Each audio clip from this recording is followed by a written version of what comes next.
Rice again.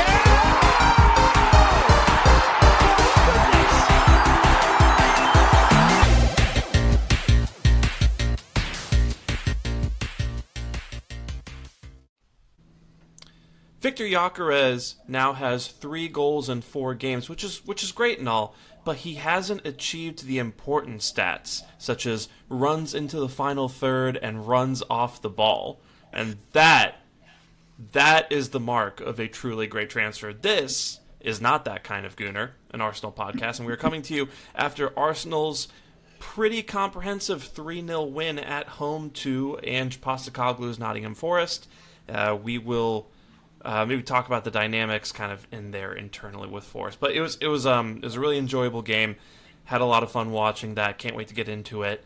And we'll also do a little preview of our upcoming trip to Athletic Club, which is either tomorrow if you're listening to this on Monday, or today if you're listening to this on Tuesday morning. So with me to get into those things, first of all, is John, who you can follow on Twitter at 305cast. John, how are you doing? Doing good. Good. That was a really fun game. There's a lot of cool stuff. Really looking forward to Champions League being back. Kind of crazy, you know, where we are with like injuries. I guess we'll get into it, but to be able to do what we did, can't complain. So doing good. Yeah. We'll definitely. I feel like this is going to be a theme of the season. Just kind of. I feel like every couple of episodes or so we'll touch on, you know, just how nice it is to have depth. That means. I'll get into why I'm not as happy. Why I'm happy that we have the depth, but not as happy as everyone else, and we'll leave it at that for now. Okay. I'm looking forward to hearing what the reason is there. It's not as clever as you think. Maybe it is, but we'll see. We'll see you later on the pod. And then also with us is Drew, who you can follow on Twitter at GeeChyKid. Drew, how are you doing? Gentlemen, yeah, I'm doing good. Happy Monday, kind of, sort of. I hope everyone avoided the case of the Mondays if you like a good Office Space reference. I do. Yeah, doing all right. How are you guys? I'm shaking off a 2-day hangover, personally. You would be shaking off a 2-day hangover. That was me last weekend, and I feel like I'm missing the boat. I need to join you guys in this no, it's 48-hour hangover period. It's awful. Like, yeah, last weekend we were gonna pod, remember, and I couldn't because I was like, nah. Yeah. University throwback. I don't know if I ever want to have those experiences ever again, to be fair. You know what it is? It was picklebacks. Picklebacks. I can't. You asked for it. I can't Those will get you, man. I can't control myself around them. Fair. Yeah, one of my best friends from college got married over the weekend, so it was just 2 nights in a row of pretty heavy drinking. It would have been heavier if my wife hadn't been like, "Hey, you're at like 8 drinks, and you have to drive us back tomorrow, so let's cut it off here." But yeah, really, really fun weekend, and glad I got to do that. But now we're going to do this. And I'm Sham. You can follow me on Twitter at Shamsdale. You can check out the pod at Not That Gooner on Twitter, Not That Gooner, Beast Guy at Social, and all that jazz. But yeah, so small matter of us being forced 3-0. We went into this this time last week. We thought we were going to be up against very organized Nuno side, and then some office politics went down. Nuno got the boot. Edu brought in a little man that we know as Ange Postecoglou. I didn't mean to call him a little man by that. I don't know. Anyway, but yeah, so just kind of before we talk about the game, what were you guys exactly expecting from Ange's side here? Because it sounds like he had 2 training sessions with this team. Obviously, you're not just going to come in there and say, "Oh yeah, whatever the last guy was doing, let's just do that for a little while." Obviously, you're going to try come in and establish your own ideas in the team and see what you can enact on the pitch in that regard. So, yeah, I mean, were you guys expecting to see them try to do some borderline suicidal, like, you know, high lines halfway up the pitch, or what did you think we're going to be up against on Saturday?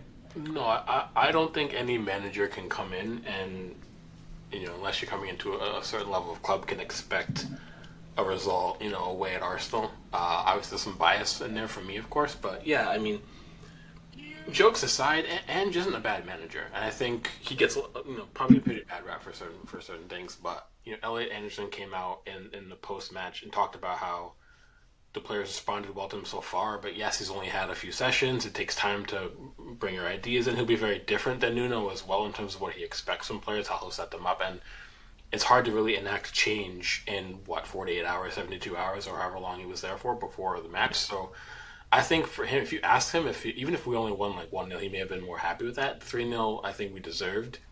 But I don't think anyone at the club or the fans or even him would have expected a result of any kind. It's going to be one of their hardest matches of the season.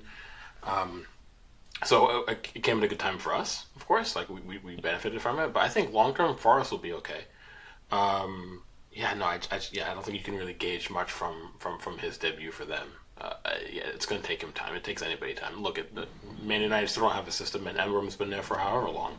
So I think it's just a good example of that too. So I think when it comes to us, we played quite well. Certain players stood out, and we're going to come on to that in a minute. But it was a good litmus test for us moving into now, like when the season is going to start to become even more stressful with Champions League, with two matches per week.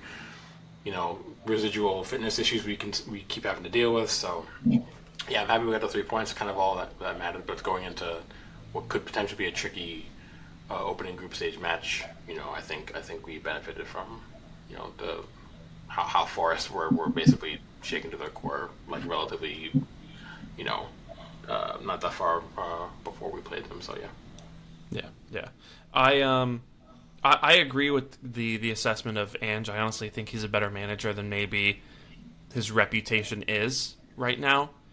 And I know some people were kind of saying that that old line of, oh no, we're getting the new manager bounce. And I did make a joke about that, but in all seriousness, I think I was expecting a straightforward match kind of from the get-go here as soon as Ange was announced, because again, you don't have that much time to enact your plans, and we are at least the second best team in the league right now, so it's really hard to come to our place kind of with a brand new system set up and expect anything. But with that being said, I thought Forest were actually pretty good on the day. I think there was a bit of cohesion. I think even though we did dominate the match and we kind of kept them quiet most of the time, they did have a couple very threatening moments, and they have a lot of quality in that team, right? Chris Wood, one of the best scorers in the league currently. You also have guys like, Elliot Anderson, who I think might establish himself as a key part of the England national team setup. Matt Sells tied David Raya for the Golden Glove last season. They have also brought in guys like Omari Hutchison and James McAtee. So there's a lot of talent in that team, and I think Murillo as well is a very underrated center back. But John, what were you expecting from Forest, and kind of what did you make of their performance on the pitch against us? Yeah, I mean, I thought I knew that Ange wasn't going to come in and do his standard thing. I think, he knew he wanted to play to the strengths that they've had, albeit with varying results under Nuno. So I think when he came in, we kind of saw similar to what we've seen before from them. There's a little bit of like an Ange twist to it, and I'm sure we're going to see that progress more. But I think I'll tell you who I think really would have helped them yesterday is Zinchenko. And I think when you add that to the mix, I think it's going to be a very interesting team going forward. And I'm glad that he wasn't able to play against us, obviously, because he's tied up on loan. So, I think that defensively they were very, very solid. And, we knew that going into the match that they had some solid defenders. Albeit, I think there were some problems on their left side because they were having basically a makeshift left back against Madueke, who I thought had an amazing game, and I guess we'll get into that. I thought he was one of the standout players on the day. I think you can kind of go through all of them, and there's some superlatives that we can give for almost every player on the pitch, which is one of those fun days out that, I guess at the Emirates, but out on the pitch, fun day, where everyone kind of has a good time, and the fans do as well. So it looked. I'll tell you, in the first half, it was like, it's going to be one of these kind of matches. They're really defensively solid. It's going to take some kind of crazy moment to break it up, and lo and behold, there you go. Zubimendi with one of the most insane. That's got to be top 5 best goals at the Emirates. I mean, surely top 5. At least it's definitely up there. Yeah, definitely top 10. I mean, top. Let's see. Wasn't Ramsey versus Galatasaray? That was that rocket. Remember that? Yeah. Obviously, this could be a whole other section. Like Henry coming back from against Leeds. I think Reece Nelson. Bournemouth. Yeah. I would put that scorpion kick by Giroud's scorpion kick. You remember that? On New Year's Day? Yeah. Oof, that's one of the best goals ever. Anyway, we're getting off track. Point is, fantastic goal from Zubimendi. And then Rice's free kicks against Real Madrid, obviously. I don't know, man. There's this season and last season there's been some great goals, but what a way to kick off your Arsenal scoring record with a goal like that, right? Yeah. So I forgot what the question was, but yeah, I think it was a fun game. We'll tell you what. Here's a different question then, since we're on the topic of Zubimendi.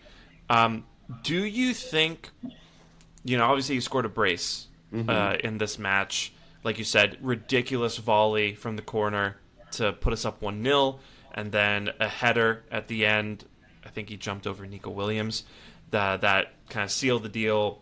Yeah. Put the score at 3-0 and gave him a brace. So do you think this is indicative going forward of Zubimendi perhaps being able to contribute a significant number of goals to the team?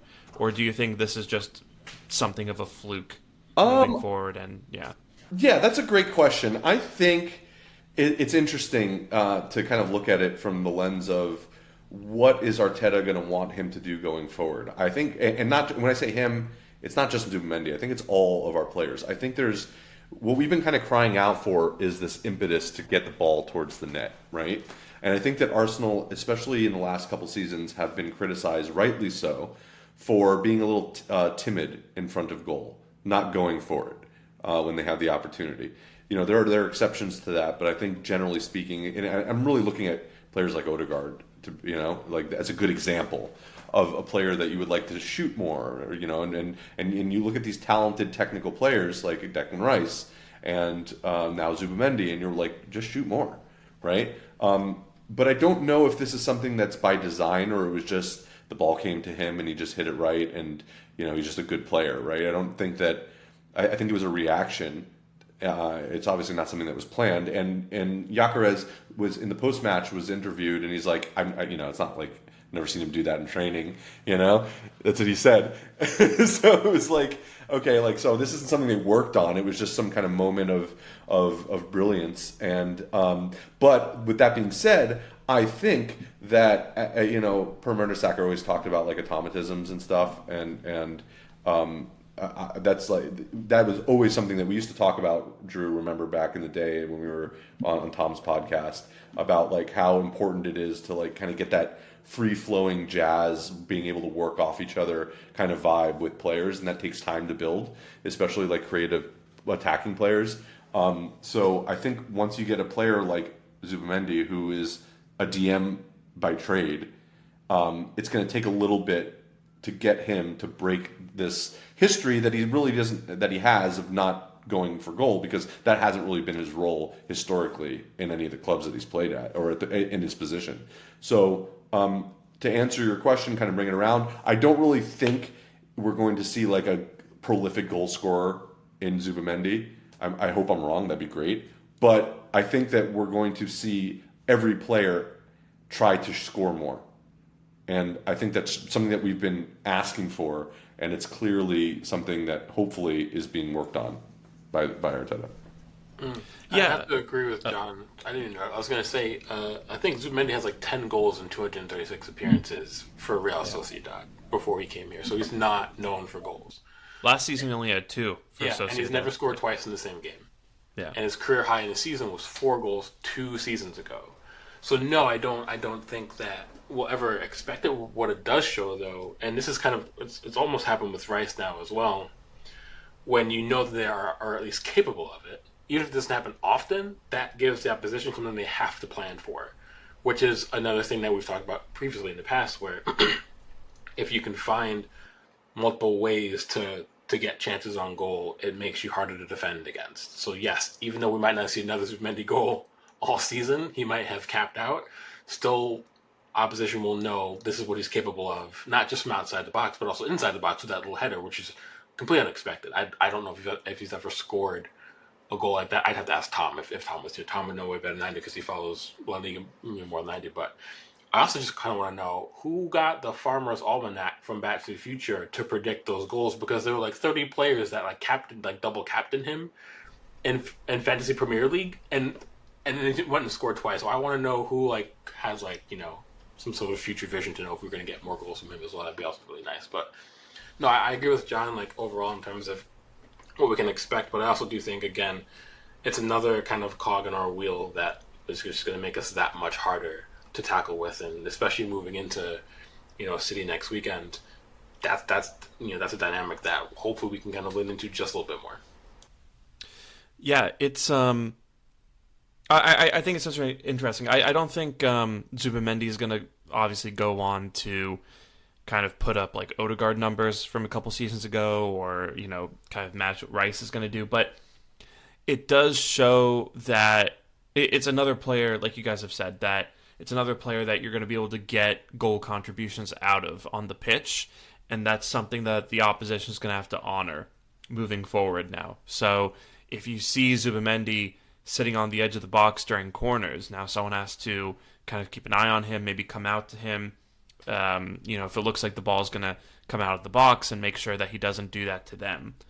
And, I do think there is one play that I remember during the game that I thought was really interesting in terms of showing that Zubimendi can get forward and can get involved in the attack.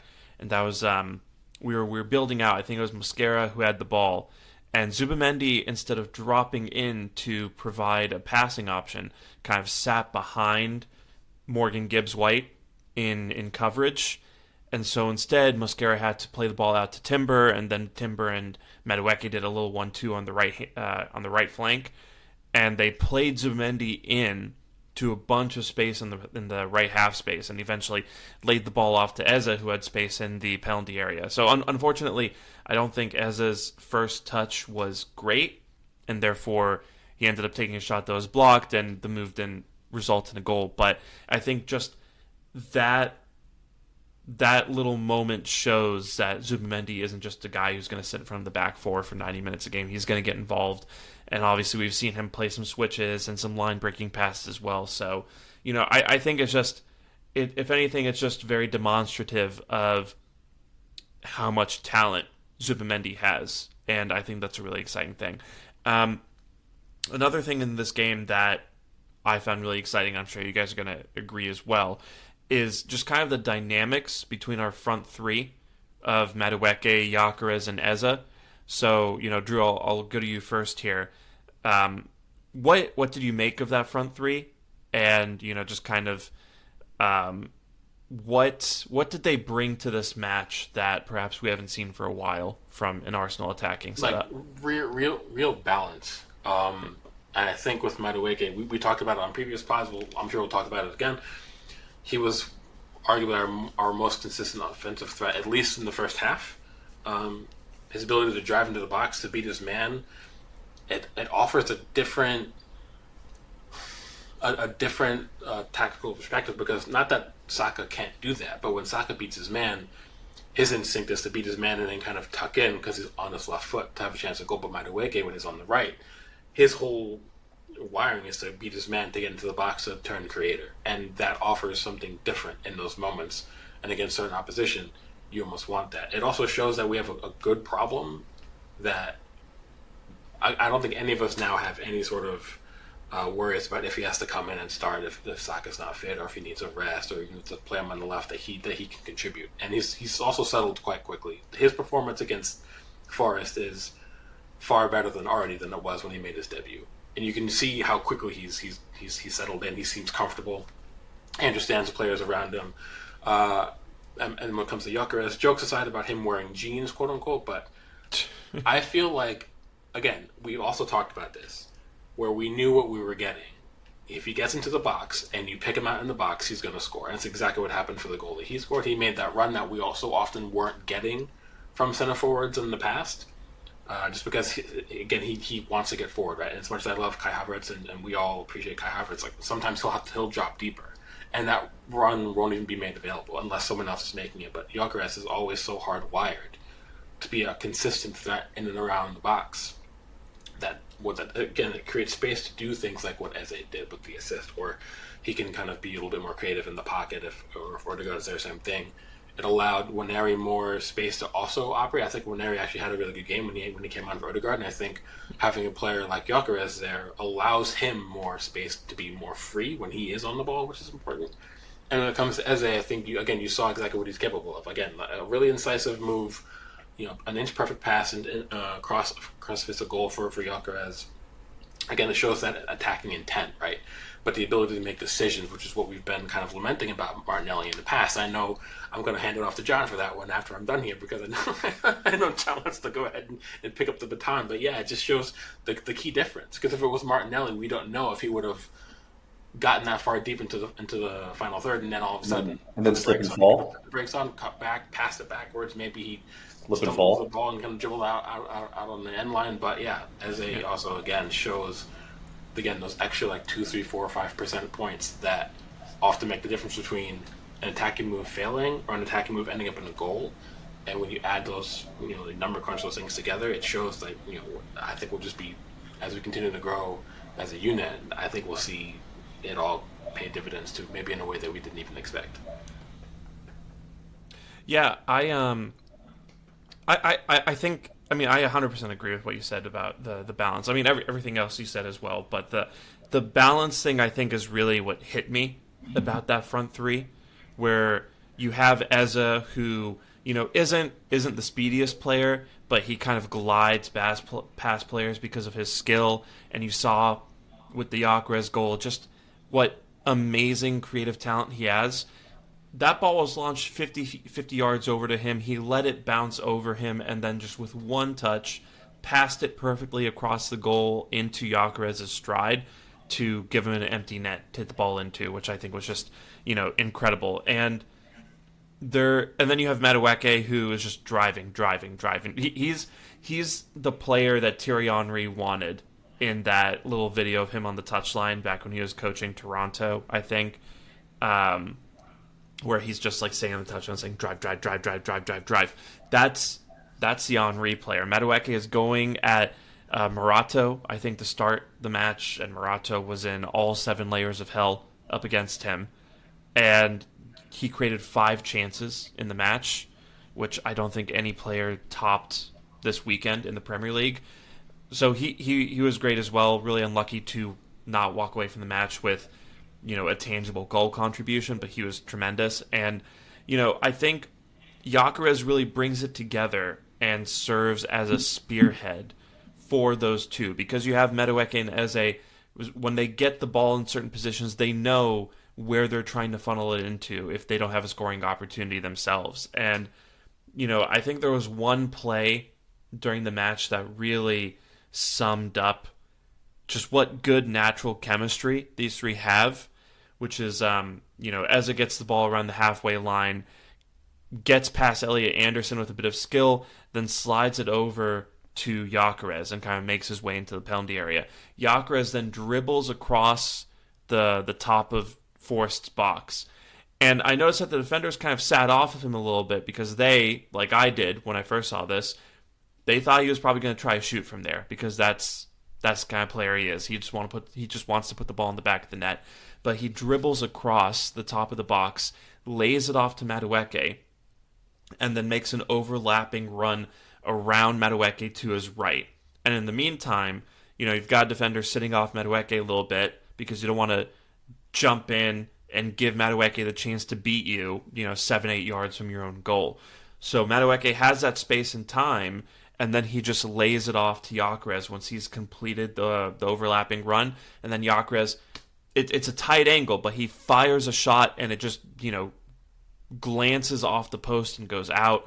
Maybe another day if he tried that shot, we're talking about a brace for Gyökeres. And I just think that sequence showed a lot of dynamism, a lot of skill, and a lot of threat across all three players, where you had Madueke kind of commanding his defender and kind of making him static because of the player that Madueke is, and then you had Eza drawing attention a little bit, so you didn't have a defender following Gyökeres, which allowed Gyökeres to get into that space for a shot. So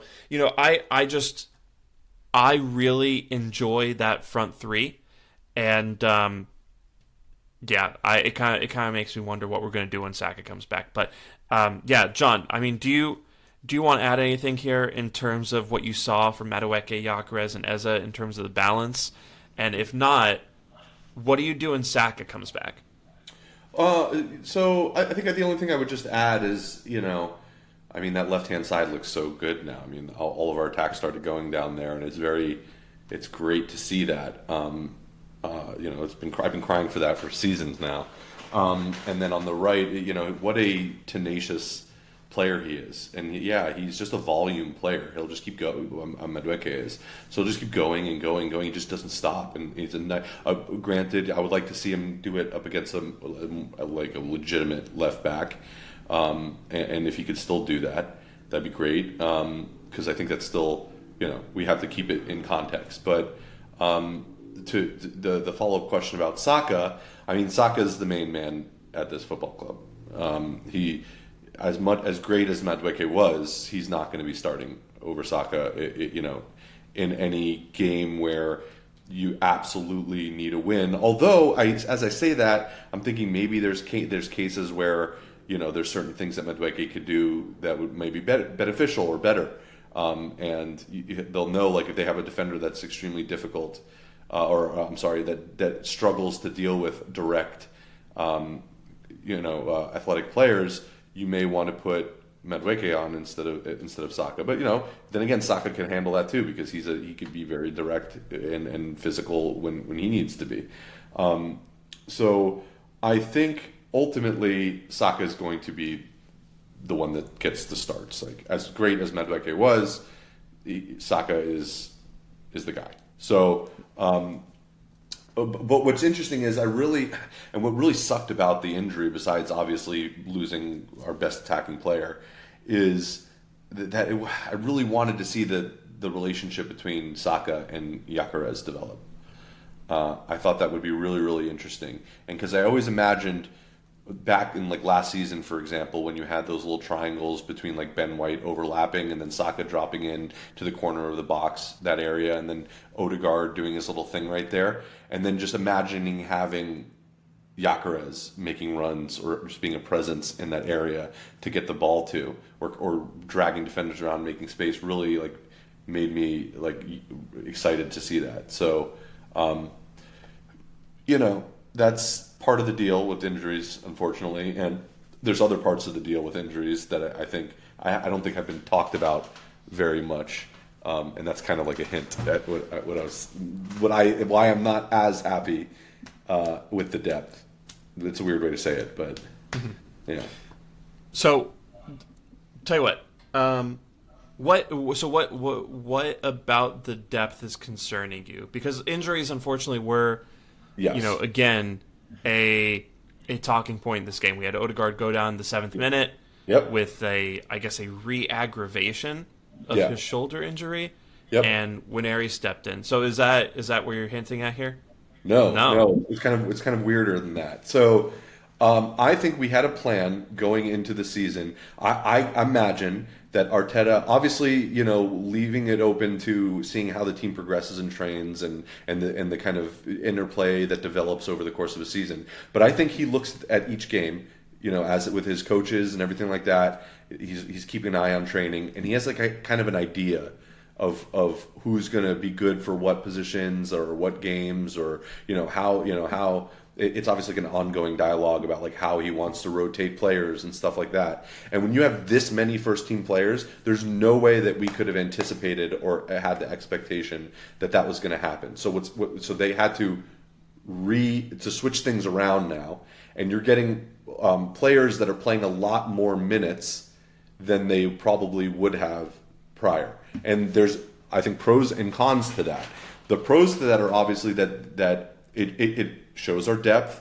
It shows our that they get actual more substantial time to develop connections with their teammates and things like that, like those automatisms and that jazz kind of thing going on where you can kind of improvise and read off each other.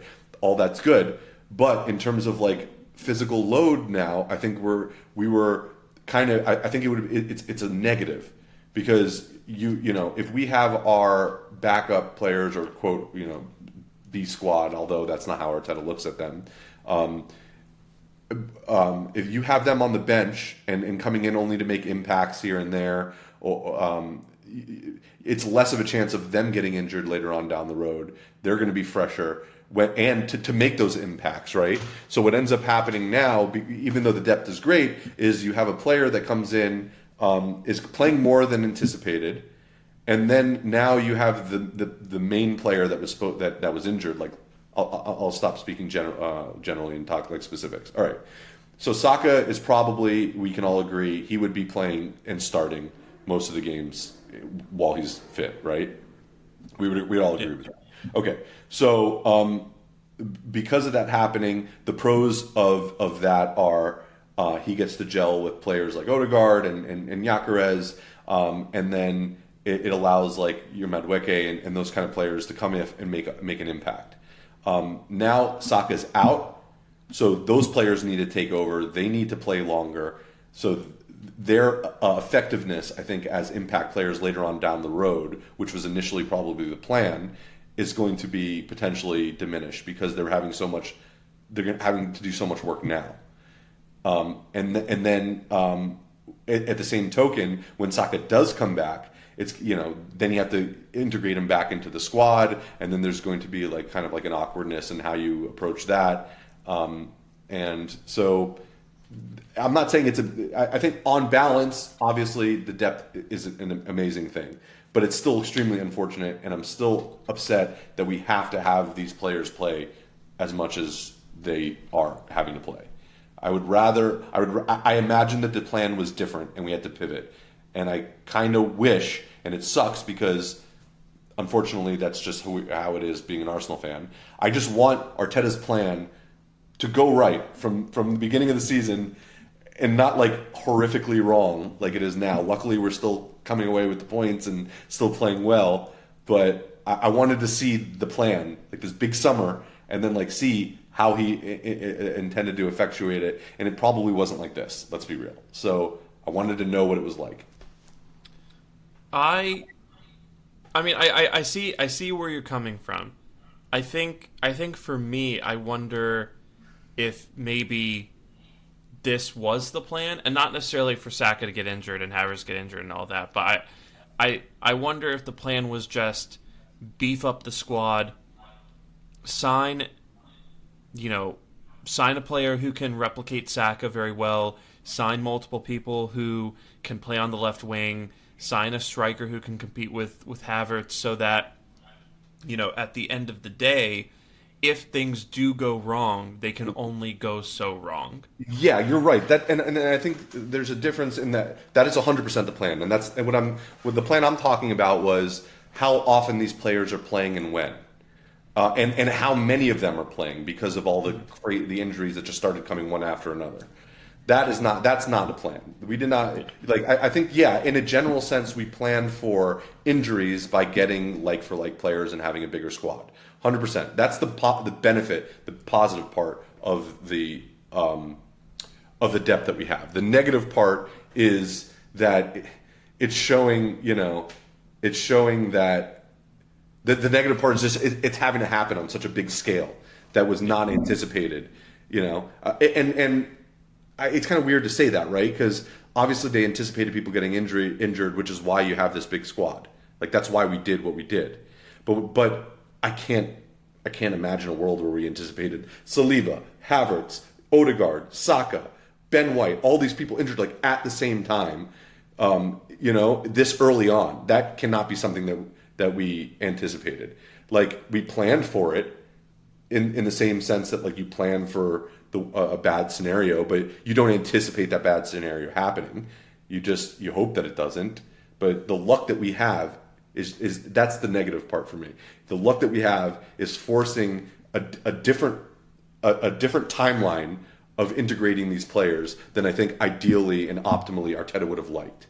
And I really wish that he had what he liked. That's what he would have liked, like an optimal scenario for him. I would love to have seen that play out. I was really excited to see that play out. But we can't have nice things at Arsenal, especially when injuries are concerned. So I guess that's dumb for me to have assumed that was even a possibility. So clearly we're cursed. So yeah, I think the nice thing though is that Saka and Odegaard and Saliba, and to an extent Havertz, aren't out for long periods of time.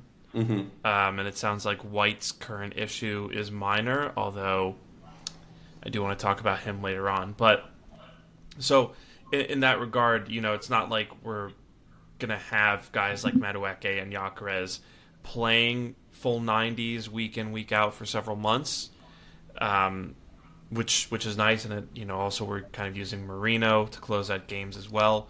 So I think at center forward for Gyökeres. But yeah, I think while it isn't ideal, I think we are now built to cope with it, and I do think players and I think once players return, I don't foresee like a big issue with kind of people getting back into the swing of things and dynamics and all that. If anything, I think it might turn out to be a blessing in disguise, where we do get to bed in the new signings quicker than we expected to, because they have to come in and play minutes and get adjusted to Premier League and Champions League football. Alternatively, like the risk is you end up risking injuring those players too. So, because they're all of a sudden now thrown into it. But look, they're professional athletes. This is kind of part of the deal, right? So I get what you're saying. I see the silver lining that you do. I'm just upset that we were forced into this situation, and would have loved to see them be able to come in the way that was anticipated by Arteta. That being said, they're playing really well, so you can't really complain. Yeah. Drew, what do you think? Yeah, I mean, I don't have much to say about it. I mean, I think I understand here we go again, Commander kind of vibe about the injuries and such, but at the same time, John was kind of talking about it, like the Arsenal curse, and we can't have nice things. And he was saying that in the group chat before the season even started. So I have to tip my hat to John for. I don't want to be right about these things, guys. Earlier in the season when I talked about Liverpool plot armor FC and we can't, and holy crap, or what are we seeing right now from Liverpool? It's how they can't keep getting away with this.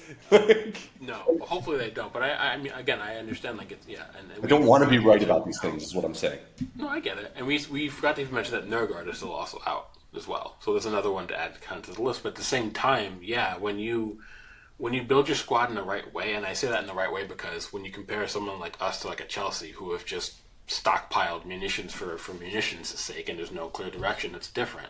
We've gone and given some really good protection in terms of not just avoiding the red line, but when injuries unfortunately do happen. And I do think maybe one or two players maybe weren't 100% coming into the season, and that's okay. Maybe in a way we also kind of almost knew that as well. But that's just a theory, of course, but yeah, it definitely helps us ease some of that anxiety, at least a little bit. Yes, it's frustrating that we've got this many key players already out. We're a month into the season or whatever. But at the same time, if we didn't have the summer we had, and these injuries still happened, who even knows where we would be in the table in terms of results going into a Champions League? Totally. First group stage match. So that's where I'm at. It sucks that it's happening, but also at the same time, we couldn't have wished for a better result. in terms of A, how we handled the summer, but B, the fact that the players that we did bring in are already bedding in very, very quickly. We've mentioned Madueke. Mascara looks like arguably another one of the signs of the season at £13 million, given how seamlessly he's transitioned into the team. Eze is already coming up to speed quite quickly. Zubimendi is already looking like he's been here for quite a while. So all those pieces, and then Gyökeres as well. So yeah, I'm not even like worried about that kind of thing. I think it's, like I said before, they're good problems to have because yeah, I agree. I think once Saka is fully fit, he'll start over Madueke. Mm-hmm. But at the same time, we have the empirical proof in front of us that the level will not drop almost at all if Saka is rested and Madueke comes in. And that's exactly what you want for those key positions. For contribution. So yeah, I think we couldn't have put ourselves into a better position to really genuinely go on and hopefully do the thing this season that I'm not going to mention right now. And obviously, if you're asking Madueke and Gyökeres and other players to fill in for, the quote-unquote starter for an extended period of time, then that's when you start getting, big risks of injury because then you're driving other players into the ground. But that's what I'm getting at, Jam. It's basically it couldn't have been the plan at the start of the season for these players to play as much as they are. It couldn't have been the plan for Zubimendi to play as much as he is. Norgard was good. This is a guy who was never injured his entire career. I guarantee you we brought him in so that he could share that load, especially early on when he's getting used to the Premier League. Luckily, Zubimendi's hit the ground running. But, there's still a lot more physical load that they're probably getting than was anticipated or probably ideal or optimal for them. That being said, they're doing well. So that's kind of the duality of it for me. I will say in that regard, it's still early in the season. Yeah. And, we're 4 games in now. It's only been a week, game every week, and we already had an international break. So I'm not concerned about it yet, but if we're in December and Saka gets injured again and Havertz is still out and White still isn't playing, and like Timber and Madueke and all those guys have racked up like 2,000 minutes at that point, then I'll start getting really worried. I'm not losing sleep over any of this right now. It's just something that's kind of just like it's that's just kind of, it's like the fly in the ointment. Is that right? Yeah. It's like it's like rain on your wedding day or whatever Alanis Morissette said. It's just kind of like the annoying parts of things. Of this whole scenario, as good as everything is, that's like the only negative part of it, in my opinion. That's not getting talked about a lot, I think. Yeah, no, I got you. Yeah, I think it's something to keep an eye on, but not DEFCON 1 at the moment. Right. So, kind of with injuries in mind, right? I do want to kind of talk about Nwaneri, right? Because Odegaard went down again with his shoulder injury. He hasn't traveled to Bilbao with the rest of the team to take on Athletic Club tomorrow at the time of recording. And so Nwaneri filled in against Forest, and I thought he looked pretty good. Started off a little slow, I think, but really showed some chemistry, especially with Madueke. I mean, just with the front three generally. He was linking up really nicely with Madueke and kind of just, really keeping the attack clicking and moving pretty nicely. And I think his carrying ability was very instrumental in that. So, Drew, how did you feel about Nwaneri's performance? And, is this... Do you see him being able to start, maybe in coming matches like Athletic Club and City and beyond? I don't know. I think the goal is to want to see if he can step up when the opportunity presents itself. So yeah, I think I wouldn't be shocked if he started against Athletic Club. I also wouldn't be surprised if Arteta kind of kept it slightly conservative and shifted essentially, and then started Martinelli. I really don't know what the plan's going to be, but I do think Arteta will give him the chance at some stage, depending on how long Odegaard's out for, or whatever rotation we need to do. And I think his performance against Forest probably almost came at the right time. It gave Arteta something to think about. Like if he didn't come on in that match and played the way he did, I don't know if he would have started just in midweek. But given the way he did perform, I think that might be something that you could almost reward in a way. And I don't think him starting and then obviously keeping Eze out on the left and then not bringing Martinelli into the left. I don't think our capabilities in attack are diminished by doing that. Obviously, Martinelli and Nwaneri are two different players, just in terms of like who is featuring in the 11, who isn't. What's important to me though is if it's going to be Madueke, Gyökeres, and Eze as the front three, or rather, it should be that we should maybe keep working on that dynamic a bit longer, depending on who and how our fitness looks moving forward. Saka's going to be out for a little while longer. If Odegaard has to miss again the City match, it might behoove us to actually try to make sure that front three remains not that it remains, but are still given the opportunity to gel on the pitch, right? So if that's the case, then I think starting Nwaneri would make sense then, rather than trying to shift things around a little bit. In terms of performance against Forest, I think he did what we expected him to do when he first kind of broke through into the first team. For me, the biggest thing now is when he gets those chances, he has to be consistent. I think the biggest concern I always had with Nwaneri is not how good of a young player he is. I think he definitely had a tendency to drift far too often, have little bright spots and then fall by the wayside, and then bright spots again and then fall by the wayside. But that always improves when you age, when you develop as a player, right? The older you get, the assumption is the older you get, the more consistent you become as a player, instead of just kind of having those little bright spots and then nothing comes of it. So for me, I want to see that more from him. If he plays again in midweek, whether if it's off the bench or if he starts in the 11, I just want to see him be consistent in his contributions and the way he performs in those moments. And if he can do that, then that should alleviate any kind of maybe residual concerns that people have regarding if we can rely on him more heavily, depending on how the squad selection goes and injuries and that kind of thing. Yeah, I think what we're going to see with Nwaneri is a very selective use of him, depending on the kind of team we're up against. Honestly, part of me kind of expects Merino to start as the right 8 tomorrow. And I wouldn't be shocked by that either if he did. Yeah, I think, and we can talk about this more when we preview the game, but I think most of the team is going to be unchanged, and I think Merino's going to come in instead of Nwaneri, just to make sure that you kind of have that physical domination of the match. But yeah, it's it's really encouraging, because I keep thinking back to the Liverpool game when we needed a goal and Dauman was picked to come on over Nwaneri, and I thought that was just maybe an interesting indication of perhaps where Arteta's faith and his trust lied in that moment.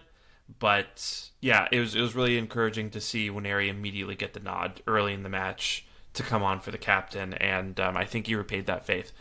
John, what did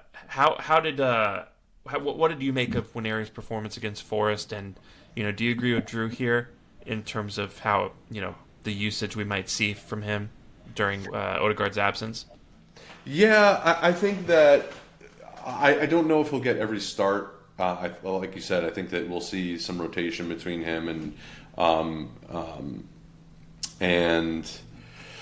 Merino. I wouldn't be surprised if we see Eze kind of in that position, and then put Martinelli on the left sometimes, or Trossard or something like that as well, especially in like the early rounds of the Champions League. I could see that maybe happening. I'm not saying it would. I'm just saying that's a possibility as well.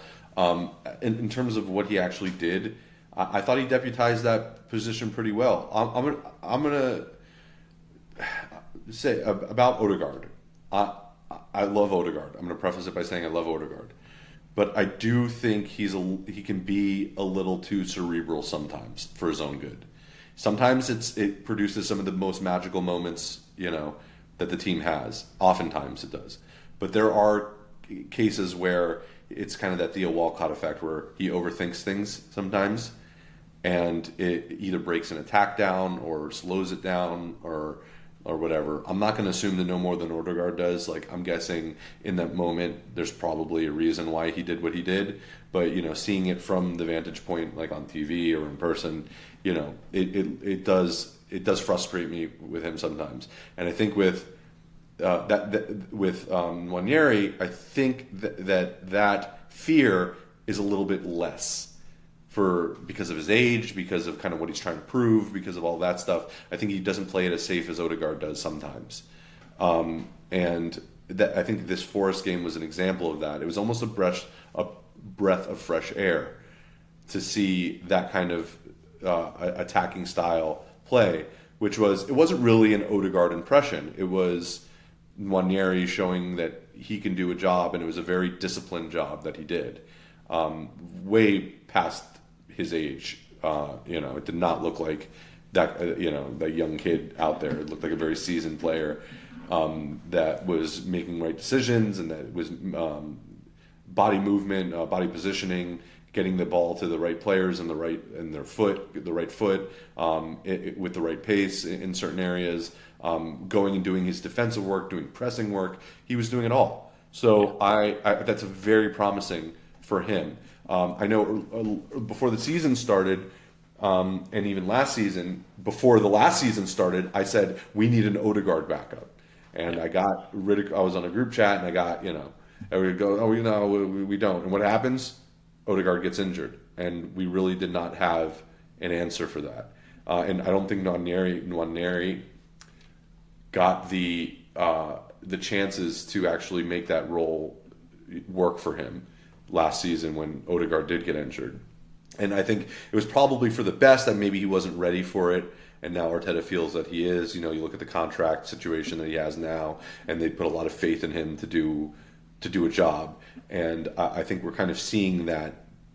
We saw that rather against Forest. So again, I think to sum it up, I think he did really, really well. I think that there are certain things about him that I like more than Odegaard. For now, I don't know if that's going to maintain, and it's obviously one match. So it's going to be interesting to see how he kind of progresses, because you don't get these opportunities very often. All right. And what did we say? We said we're worried about an 18-year-old coming in and having that much of an important role, and that we just hope that when it does happen, he realizes what an opportunity is and he takes advantage of it. And I think that's what we saw yesterday, was him realizing what an opportunity he had and taking advantage of it. Yep. And I think he showed his class as a player, and I think he's earned another opportunity. I think it just depends on the opposition, really. Yeah. I think, to kind of put it plainly, I still think Arteta is going to opt for Merino in situations where he wants to make sure that we have physical dominance in the midfield. And I think in other situations where perhaps that's covered by other players, or we're up against opposition that isn't necessarily formidable physically and athletically, or we're up against a team that's really just going to put 10 men in the box and try to make us break them down, I think that's when you're going to see more of Nwaneri. So, but yeah, he took his chance, and I think Arteta should be pretty happy with what he saw. So, real quick, I just wanted to touch on Mosquera, because I think he had a great performance as well. He was, very reliable in build-up, which is always kind of the biggest concern I have with young center backs, just the decision-making they're going to make on the ball, 15 yards from their own goal. I think he was great in that respect. Again, athletically, he just seems to be an absolute freakish specimen. He dealt with Chris Wood really well. He already has the pace and the muscle to deal with the threats in the Premier League, which I think is just highly encouraging. So, I'm trying to figure out how to phrase this. Do you think he has kind of put himself in a position where if Saliba is not 100%, let's say Saliba's 80% when the City match rolls around, do you think Mosquera has put himself in a position, and John, I'll come to you first, do you think Mosquera has put himself in a position where Arteta would be right to say, I'm going to start Mosquera against Manchester City, or do you think, he's solidified himself as someone that we can rely on if the first choice isn't available, but he's not quite at that level where you should be throwing him in to compete with like the likes of Erling Haaland. So here's the thing. Every 3 points is kind of the same, right? It kind of is and kind of isn't. I don't see City, and hopefully this doesn't come back to bite me, I don't see City as a real threat for the title this season. I don't. I don't think they're one of the favorites. I don't think that's a controversial opinion as we stand today, United thrashing aside. With that being said, I think if Saliba is not 100% going into this match, and when I say 100%, it could be whatever the percentage is that is not optimal or ideal for them to start understanding that he has an issue that is kind of tricky potentially. Don't start him. I think that Mosquera has shown that he can come in and do a job and look like a Saliba regen in many regards. And again, I'm a little hesitant there only because I don't want to say, it's just Newcastle, but it kind of is, right? There's a big quality difference between Newcastle and Man City. So if I'm thinking, all right, if Saliba is ready to go, if it's not even a question, it's healthy, maybe he's not 100%, but it's at whatever the percentage is that we know that he's probably not going to injure himself again, you go with Saliba, right? I mean, that's how that is. But if there's any at all question, if that percentage that he's at gives, a fence-sitting kind of situation where we're not sure, by all means, start Mosquera, see how it goes for half or whatever, 60 minutes, and kind of do it that way. I think he's earned my trust in that. I think he could start a game and be good enough. Yeah. Drew, how about you? Yeah, I mean, I don't think there's any player we currently have in our senior squad that I don't trust if we were to have them come in and start. And I think that's almost the point that we've been kind of banging on along since it became clear what we were doing this summer. So, I mean, I don't know if I would want to heavily change things. Like, you want to get off on the right foot to start the group stage. There will be a few tougher fixtures than Athletic Club, and that's tough in its own right. So I do think Arteta wants to kind of almost make a statement. And we didn't see a ton of rotation last year in Champions League either when we played. And there's a reason why we ended up, third in the group stage. Beyond that, I think it's because he took it seriously. So I don't think we'll see many changes. If there are changes, I won't even question them. I kind of feel like that's where I'm at with the team. That's where I'm at with when it comes to like my faith in the player's abilities. So yeah, I think we just kind of have to see what he decides, and then we take it from there. But my instinct tells me that he'll put us in the right position to make sure we get 3 points, and that's kind of where I have to place my faith in at the moment. Yeah. I think. Look, I mean, Saliba trained today. He was on the plane to Bilbao, so my guess is he will play. But it is encouraging, right? Because now we're talking about Mosquera having given a good account of himself at Anfield against Hugo Ekitike, and he also helped. I mean, he played 83 plus minutes and kept a clean sheet against one of the top. What was Chris Wood? Did Chris Wood win the Golden Boot last season? I think he did, right? But if I'm wrong, correct me. But he helped keep a clean sheet against one of the top scorers in the Premier League last season, if not the top scorer.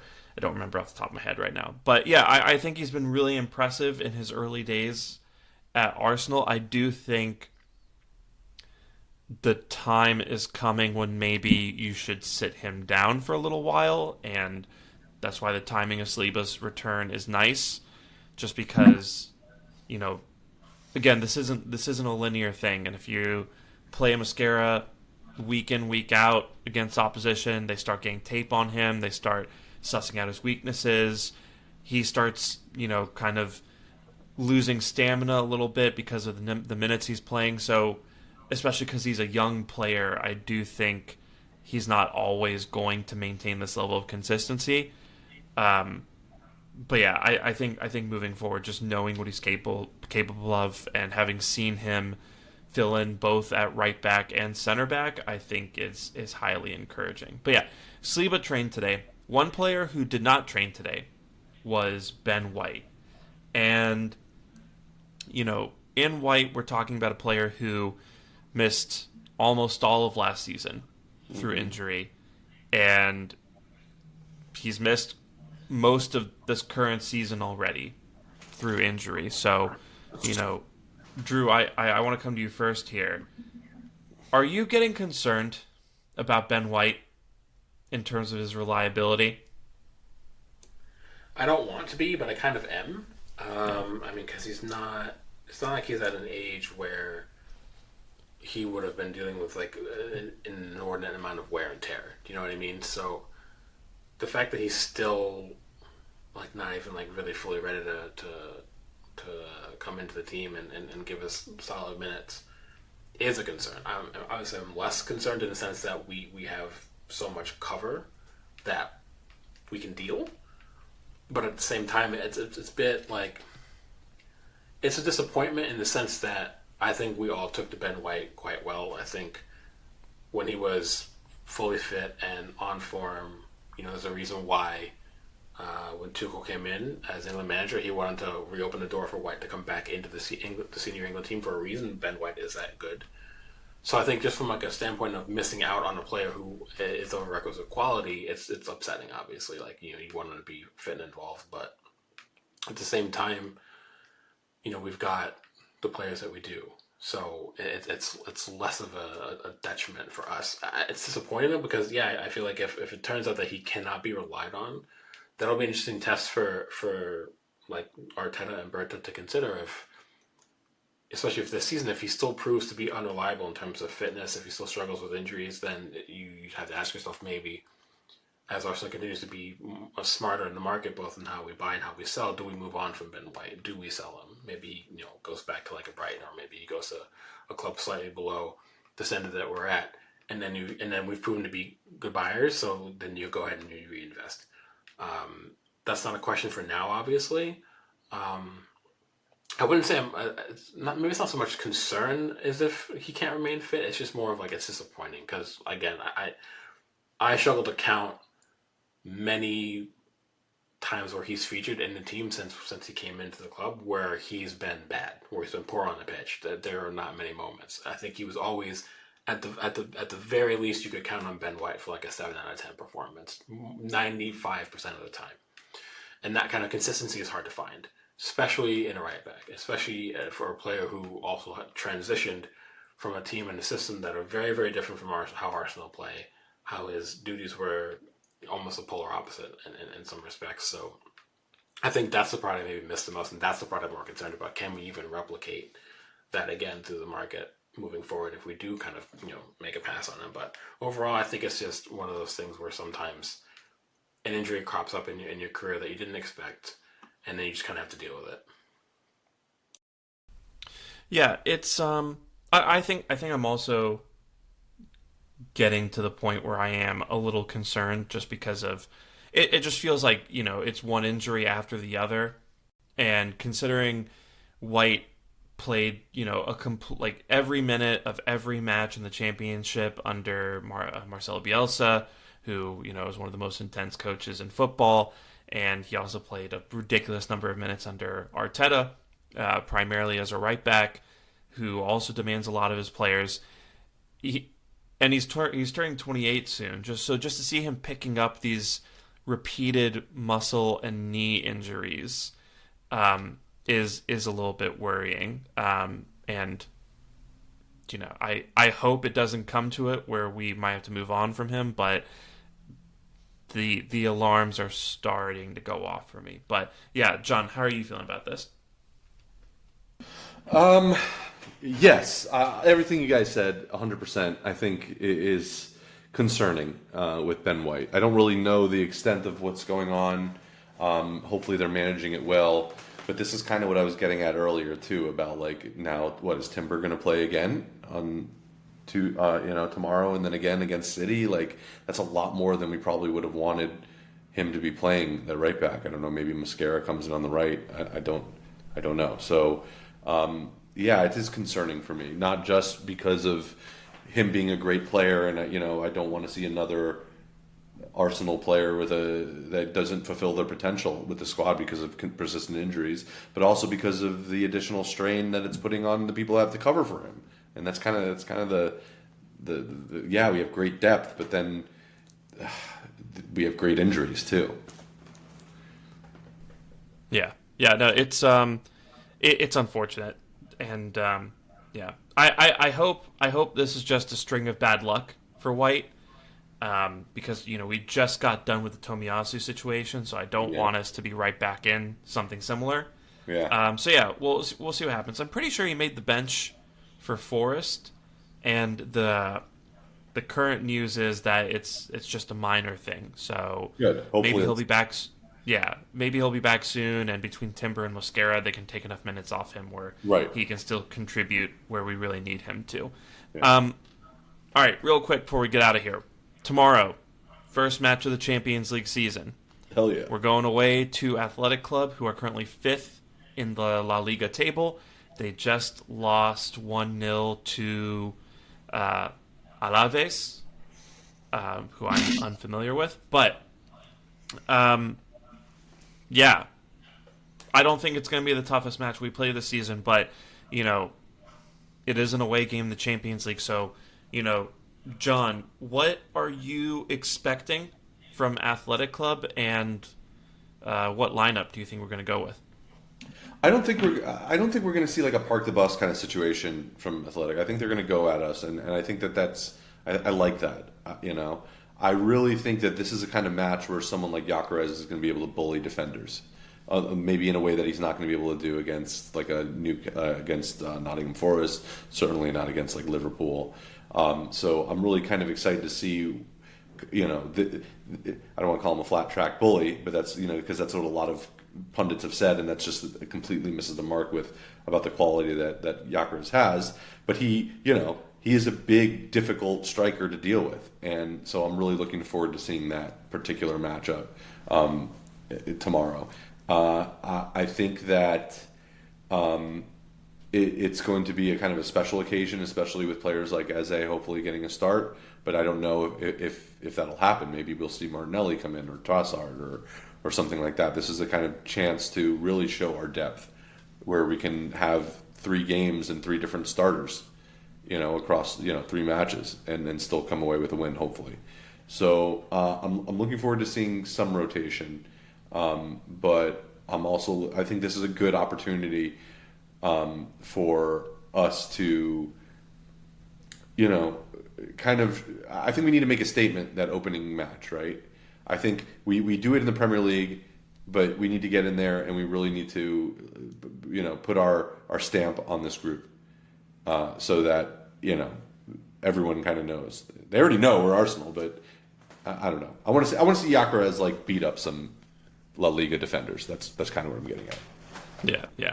I think it'll be interesting. I do agree. I think they're going to try to play us, which I project to be a massive mistake on their part, given our history in the Champions League and being able to counter on teams. But I'm going off of Iñaki Williams' pre-match conference, where he basically said we're not afraid of anyone, including Arsenal, and we're going to try play our game. Yep, please feel free. Please feel free. Totally. So, and they'll be missing Nico Williams, which I think, I still think he's their best player, even though he's a little lackluster against us in the summer when we played them. And so there's not really anyone else in that team I'm particularly scared of. Iñaki Williams is a good player. I think they signed Laporte as one of their center backs. So, they're going to have some long ball threat. They might try to play a few balls over the top. They have Unai Simon, who's a very talented goalkeeper. I think he, is ahead of David Raya, the pecking order for Spain. But largely, I think this is a group of players that we should be more than capable of, honestly, blowing away on the pitch. And so I think we're going to go with a lineup pretty similar to what we did. I think, it's going to be Raya, and then perhaps we start Mosquera at right back. You know what? No, I think we'll start Timber and then just try to get Timber off early, and then Saliba, Gabriel. I think we will rest Calafiori for this match and save him for City. So we'll bring in Lewis Skelly, Zubamendi. I think we're going to go with Merino. The more I think about it, at right 8 and Rice at left 8, we're going to really try to dominate the middle of the park. And then Madueke, Gyökeres, Eza, that front three. I do think not only is there that, was Madueke kind of talking after the Forest game about how he and Eza had never played in the Champions League before, and they were looking forward to it. So I think you'll want to give them that because players come to Arsenal to play in the Champions League. But also, I think you want to build that chemistry between the three, and the only way you really do that is minutes against opposition. So I think Gyökeres will have a great game. I am expecting that. And I'm really excited. Drew, how about you? Yeah, actually, I think your predicted 11 is pretty spot on. I can see the logic with all of that. And again, like I said before, I think you go with the same front three for the reasons you explained. I think Merino's probably a really good shout. I think for me, when it comes to Athletic Club, I mean, I don't agree that they don't have other threats than Nico Williams, but he's clearly like the threat, and the key offensive stats, he's the leader of it. But they do have some other creative fulcrums, like Sunset is actually quite creative, Berenguer is quite creative, and I mean Iñaki Williams does have a habit of turning up in big moments for them, habitually and historically for them, just in general. So I do think we can't necessarily write them off completely, but overall I do think that I would be kind of baffled if we don't put up at least a 3 spot against them, despite it being away from home. I do think that we have more than the firepower to do it. They've had a pretty good start to the season. I think they were on a 3-match winning run until they lost to Alaves, and losing to Alaves and getting blanked by them is actually a really poor result for them. They should have won that match, so they should be sitting on 12-12. They don't score a ton though, even when Williams was available. I think only had 6 goals in their first 4 La Liga matches. So I just I think if it was 3-0, I'd be not shocked by that. I think there's the window for it to be a even wider margin, but I just want a good performance. I just want the 3 points. We'll get a couple of goals. I think Gyökeres will score. It would not shock me if one of Madueke and or Eze scored as well. I think your 11 is spot on. I don't fear them more than I fear some other teams we're going to come up against, but I do think we have to be wary of, again, balls over the top is a really good shout. They do have some pace along the front line, so just the typical talking points that we have to worry about on our end in terms of how we're going to be hit on the break potentially. But overall, I think we should be just fine. Yeah. So looking forward to it. I'm just so excited to watch us play again. Honestly, I think I'm at a point where I just really enjoy watching us now. And, it's fun, it's a good time, and I think we have enough talent where I'm always pretty confident about what we can do. So, yeah, we'll see what happens in Bilbao. So we'll leave it there. Thanks so much for being here with us and for taking the time to, join the conversation and be with us while we talk about the greatest club in the world. So I've been Sham. You can follow me on Twitter at Shamsdale. That's John. You can follow him on Twitter at 305cast. That's Drew. You can follow him on Twitter at GeecheeKid. You can follow the pod at NotThatGooner. You can follow the pod on Blue Sky at NotThatGooner.BSky@social. We're on Instagram at NotThatKindOfGooner. We're on YouTube at NotThatKindOfGooner. TikTok at NotThatKindOfGooner. And if you are listening on Spotify or Apple Podcasts, please do leave a 5-star review. It really does help get the pod out to more people. And we will be back with you later this week to talk about the result at Bilbao tomorrow, as well as to preview Manchester City's visit to the Emirates, which will be a cracker of a match, I am sure. So, until then, take care, get your mind out of the gunner, and we will talk to you soon. So, bye. Bye.